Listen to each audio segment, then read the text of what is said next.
Before I go into this talk here, it's called Who is Jesus Christ? I just want to kind of introduce myself a little bit.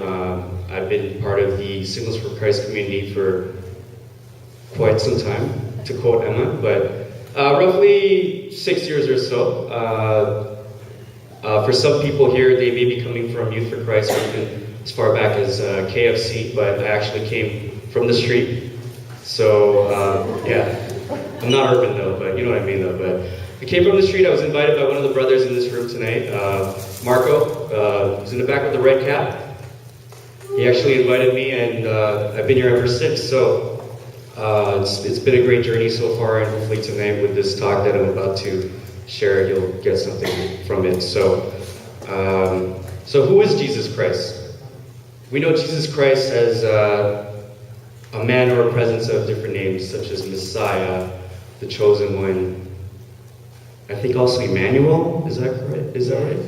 But not Emmanuel over there. But yes, Jesus. He's had a lot of references or titles over the years. But if you could go to my first slide, Marco. Great. Oh, it's in a different color. But yes. So as you guys know, with Jesus Christ, he's made a significant impact over the last 2,000 years. He has millions of people following him. Many of us are here tonight. And it doesn't end with just the following, but even with the Bible, still known as the #1 selling, I think, book of all time. How many of you own the Bible? Do you guys actually read it?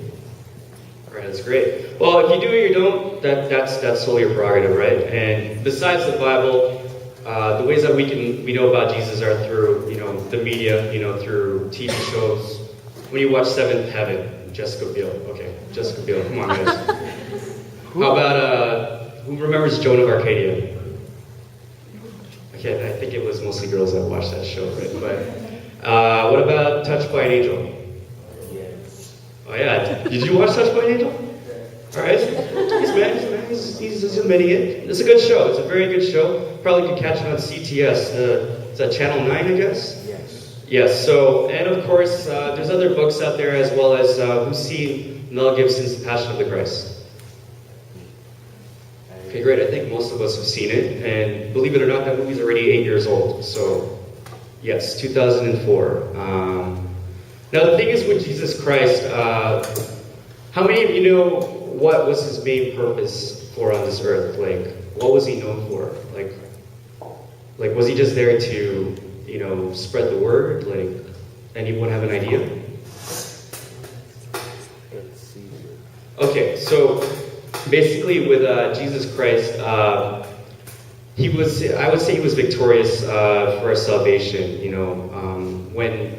For what he did when he was on earth, when he sacrificed his life, our relationship with God was restored through his act, and because of what happened, all of us here today, brothers and sisters, were all able to try to live a more full life in his name. So, on to the next slide, please.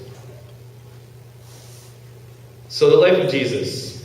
Okay, where did Jesus live? Anybody have an idea of where he was raised after being born in Bethlehem? It's there. It's Nazareth, right?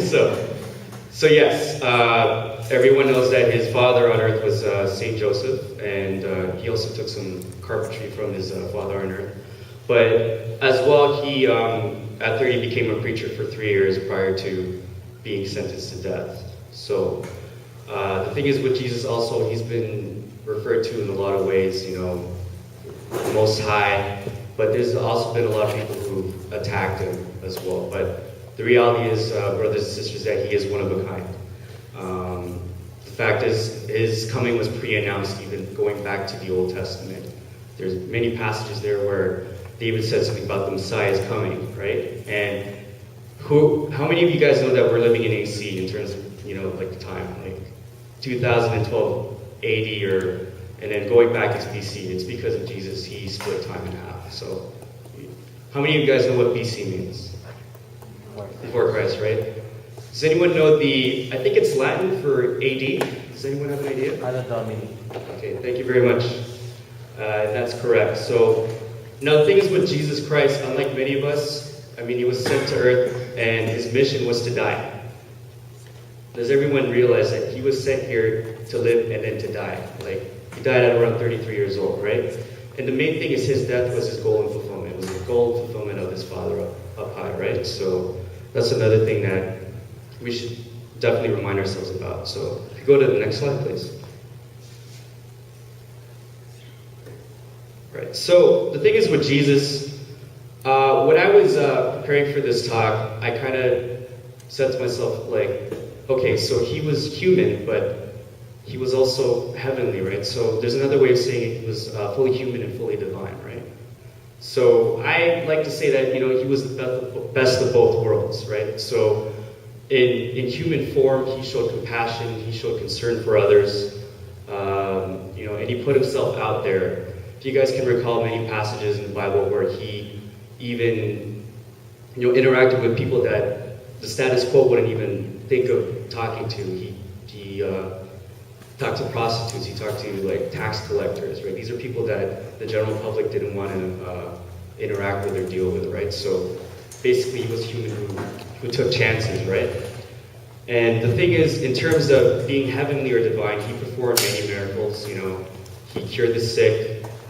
There are times where he cured some mute brothers out there, and also people who had leprosy. So, and his miracles, a lot of those miracles are healing of the sick were unexpected. Even when many of us have read the passages, like you wouldn't think it was coming, but then it just came, right? So that's through the grace of God. If you go to the next slide, please. Now, when we claim something, brothers and sisters, what does it mean? It means to make a declaration, right? So the thing is with Jesus Christ, going back to the Bible and for how he lived his life, he is God, and he claimed that. And there are many passages in the book of John, for example.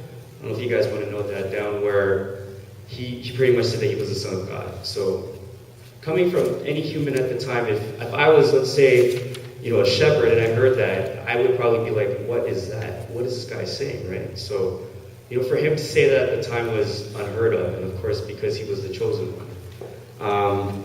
And the thing is, not only did he say he was God, but others perceived him to be as well. And there's one significant passage there from the book of Mark. And that's really what it comes down to, is that he wasn't afraid to stand for or declare what he really was. And even if other people at the time were afraid to admit it or accept it, he still kept on going, right? So next slide, please. So this next section of the talk, I call it, what is the real deal? So the thing is, what is the real deal with Jesus Christ? You guys know, like, does he stand for one thing, right? Like, the thing is, when back then, people thought he was crazy. People thought he was a lunatic, many people thought he was a liar.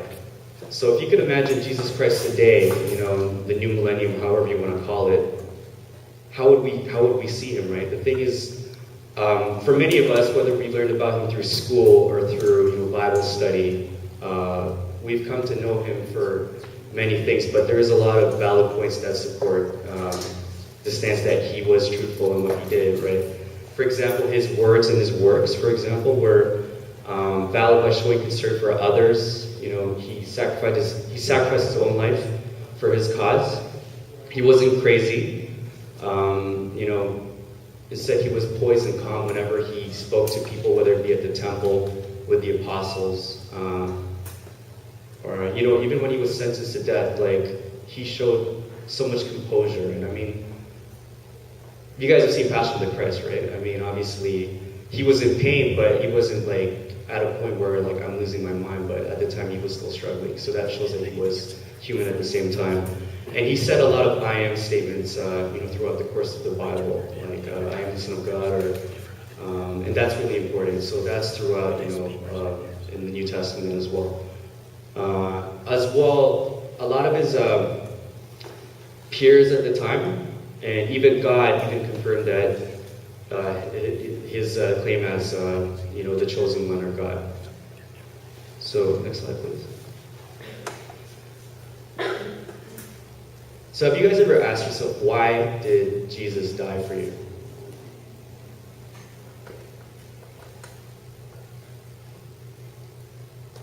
Anyone ever asked themselves that? Like, at one point in their lives, like, just want to get an idea before I go into my talk.